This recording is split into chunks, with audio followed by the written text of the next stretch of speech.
Yeah. Okay. Oh, this is the organization we pick in.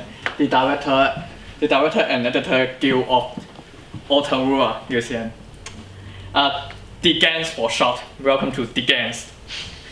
DGANS want to ensure this is what they mainly do, to ensure the creative, cultural, and financial well-being of museum director and editor. And the office headquarters is in Auckland. Next page. Okay. And formation. The DGANS formed in 1995, and when 18 directors gathered at a conference in Wellington to discuss directors' condition of work and the need for an organization to represent their independent interest. And until that time, directors had been part of Screen Production and Development Association, short for SPADA. We representing both producer and directors. DGANS come into being as an incorporated society and welcome editors into the guild in 2009. The guild became officially known in 2013 as the Director and Editor Guild of Museum. In 2021, the guild changed its name to the Director and Editor Guild of Ottawa Museum to include the Maori name for museum. Okay, that's all. Yeah. And so this is what they trying to bargain and looking for. And because the majority of guild members continue to see themselves as freelance operator, there was never unified support the unionization. With the selection of Labour-led government in 2017 and likely removal of Habeas Law and introduction of fair pay agreement, unionization again come to the fore. At the 2018 DGANS annual general meeting, member vote almost unanimously to unionize. A new constitution to allow the DGANS to operate as a union was adopted at the 2019 annual general meeting in October. That's all. Okay. DGANS created the Museum Screen Award to honor the museum film industry following the end of the Museum Film and Television Award in 2003. The NCSA won from 2005 to 2007 before merging with Qantas Television Award in 2008 and renamed the Qantas Film and Television Award. These are subsequently renamed the Ottawa Film and Television Award in 2011. In 2012, DGANS analyzed that due to funding and resource problem, it would not be involved with the AFTA, not going to win a separate film award as well. So this is they have a president so far. Yeah, that's it. Next. Okay, well, we're going to talk about some of the members of the DGANS, and well, here is the president, the current president. Her name is Robin Patterson, and she's clearly done many work in the screen industry. Directed several documentaries and done some more work for more factual-ish TV series, and also spoke at TEDx Auckland, but that was related to one of her documentaries that she had directed previously. Next.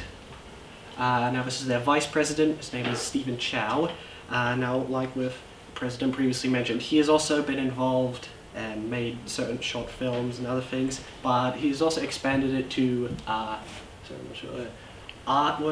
installations outside of a film and screen, as well as photography. Okay, next. Now this is their treasurer, Phil Gore, who has worked in the industry but more on the accounting business side of things, but certainly still has the experience to, I guess, back up this position. Okay, next. Then we have the executive director, Tui Rufiu. I don't know if I said that right. Again, worked in the industry, also done some work overseas for a company in Japan, which did work with some American programming channels. Okay, next. And finally, let's see, this lady, Temapua, events and marketing manager. Again, short films, some documentary stuff. Also done some camera operating for the services for Life Church. Okay, there we go. Excuse me. Okay. Their mission. The Gangs represents Kiwi directors, editors, and assistant editors working in feature films, short films, TV, commercials, animation, video art, and online content. Their mission is to improve the working conditions and opportunities of directors, editors, and assistant editors, as well as promoting their content internationally and globally. Next, please, obviously. How they achieve it. Oh, these are going to be some of the ways they do. This is lobbying. By lobbying for funding and incentives, creative and cultural values, and intellectual property rights, they aim to improve creative and monetary rights on a national and worldwide level. Individual help they offer.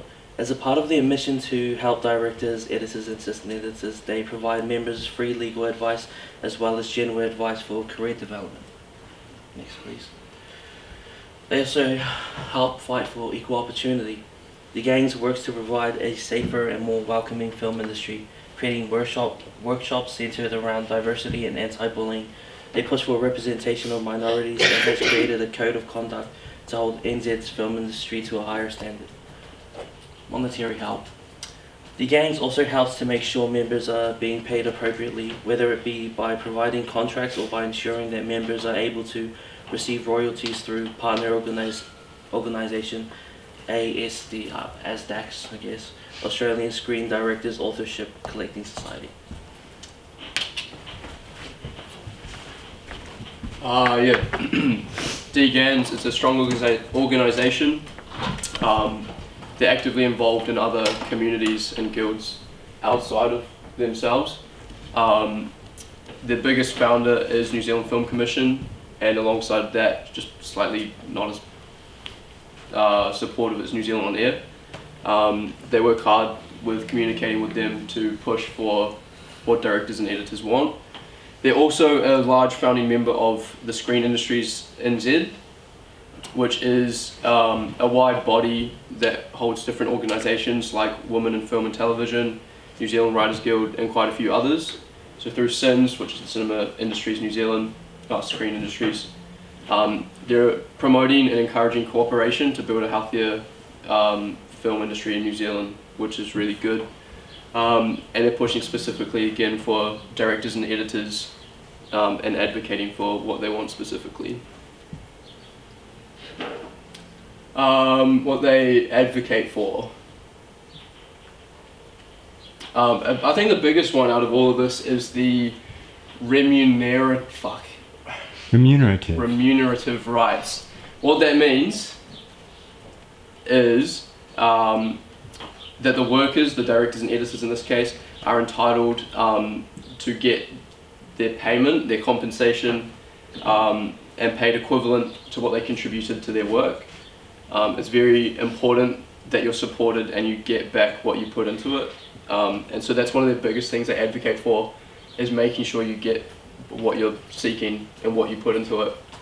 Another big thing is the contributions and copyright. So they do that through another guild, which is quite a large guild, called We Create. Originally it was a founding copyright council. It is now it's got the same ideals of copyright for the creator, but it's gone heavily into creative industries, which covers everything creatively.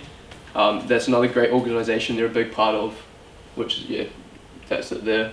Those are all the other people like NZ On Air, everyone that associates with them, to push for making sure your work is your work and your name is on it.